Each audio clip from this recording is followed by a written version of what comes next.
तुम्ही विक्रम वेताळच्या कहाण्या ऐकल्या असतील बघा. तो Vikram is Vikramaditya, that is Chandragupta second and this is वेताळ.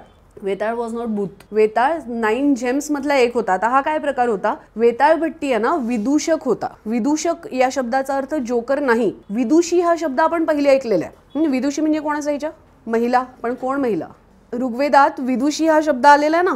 विदुषी कोण होत्या, ज्या खूप जास्त अभ्यास करणाऱ्या महिला असायच्या, PhD होल्डर ऑफ ऋग्वेदा, त्यांना विदुषी म्हटलेलं आहे, नॉलेज पीपल. सो हे विदूषक कोण असायचे माहितीये, बुद्धिमान लोक असायचे. यांचं काम काय होतं, प्रजेचे प्रश्न राजासमोर मांडणं. राजाचा मूड बिघडलेला असेल आणि तुम्ही प्रजेची गाहाणी सांगायला गेलात तर मृत्यूदंडाची शिक्षा होईल. आणि त्यामुळे मग हे काय करायचे, वेताळ भट्टी वगैरे राजाला पझल करायचे. म्हणजे दरबार भरलेला असायचा, मग एंटरटेनमेंटचा कार्यक्रम चालायचे. मग हे म्हणायचे की आज मी तुम्हाला एक कोडं टाकतो, बघूया तुम्ही सोडवू शकता का. आणि मग कोडं कसं असणार, 8 पाट नगर होतं. त्या नगरात एक राजा होता. त्या राजाने आपल्या प्रजेवर खूप कर लावला होता. मग महाराज तुम्ही सांगा हे बरोबर होतं का. महाराज काय म्हणणार, नाही हे तर चुकीचं होतं. महाराज आपल्या राज्यातला कर कमी करायला पाहिजे ना. सो बेसिकली हे होते ते विदूषक.